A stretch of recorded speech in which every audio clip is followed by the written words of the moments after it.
Have you ever felt that friction between your sales and marketing teams? If you have, you are definitely not alone.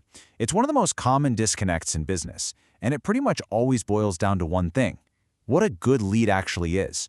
So today, we're going to break down exactly where that disconnect happens, and more importantly, how you can fix it. So let me just ask you, straight up, are your teams even speaking the same language? You know the scene, right?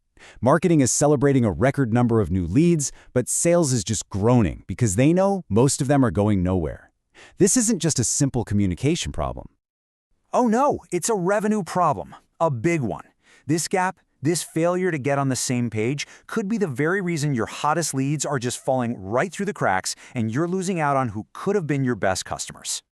Okay, so at its core, this whole thing is a lead generation problem.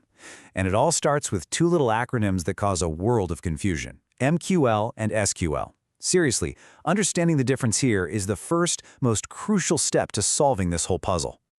All right, first up, we have the Marketing Qualified Lead, or MQL. The easiest way to think about an MQL is as someone who's kind of raised their hand to show they're interested.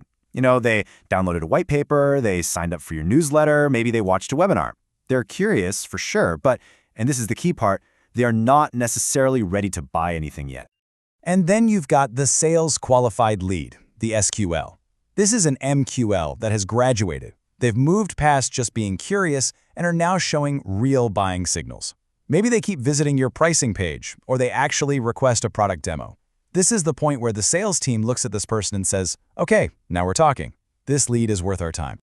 And this really boils it all down to the core difference right here. For an MQL, the focus is all about interest, and marketing's goal is to nurture that interest. But for an SQL, the focus totally shifts to intent, and the sales team's one and only goal is to close the deal. When these two worlds don't see eye to eye, things start to fall apart. And that breakdown is exactly where good leads get lost. And we're not talking about a small leak here. This is often a massive, gaping hole in the pipeline where your potential revenue just vanishes. So the real question is, just how wide is this gap? I mean, really, how many of those leads that marketing works so hard to get actually make it through to the sales team? You might want to brace yourself, because these numbers are pretty shocking. So according to some deep research from Salesforce, on average, only 13%, that's 1/3, of all MQLs ever become SQLs. Just let that sink in for a second. That means for every 100 leads that marketing proudly passes over, sales accepts only 13 of them as qualified. The other 87% are essentially tossed aside. And believe it or not, it gets worse. Of that tiny little 13% group that made the cut, only 6% actually go on to become paying customers. The inefficiency here is it's staggering. We're talking about a massive amount of wasted effort, time, and money. You know, this quote from lead gen specialist Este Pretorius really hits the nail on the head. It's not just about data and processes, it's about people. She says, if you don't understand what the sales process is, you will never be able to support sales. It's really that simple. It comes down to a fundamental lack of mutual understanding. So why does this happen over and over again? Well, it usually comes down to three main culprits. First, you've got siloed teams. They're just working in their own little vacuums, not really talking to each other. Second, they have completely different definitions of what a hot lead even is. And third, marketing is often rewarded for quantity, getting a ton of leads, while sales only cares about one thing: quality. But hey, it's not all doom and gloom. The good news is that this gap can absolutely be bridged. Now, it takes some intentional effort, for sure, but as we're about to see, the payoff is enormous. And a great place to start is with your data. I mean, check this out. Research from Plazy shows which marketing channels actually create MQLs that sales teams love. Look at this. Leads from your own website convert at over 31%. And referrals, almost 25%. Now compare that to something like email marketing at less than 1%. This right here tells you where to focus your energy. So how do you get there? Well, it starts with 3 simple but really powerful steps. Number 1, just open a discussion. Seriously, get sales and marketing in the same room talking. 2, together, you need to define your ideal customer profile, your ICP. What does a perfect customer actually look like for your business?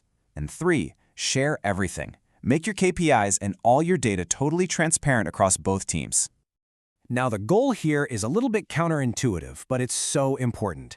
You are not trying to get more MQLs. You're trying to get better MQLs. You want a smaller, much more tightly qualified pool of leads that has a way higher chance of actually becoming customers. This not only makes you more efficient, it boosts morale for everyone involved. So what does this look like when it's actually working in the real world? Let's take a look and walk through what an ideal leads journey looks like when sales and marketing are perfectly in sync. Just imagine it for a second. A completely seamless process. No leads get dropped, there's no friction between the teams. It's just a smooth, logical journey from a person's very first click on your website all the way to them becoming a happy, paying customer.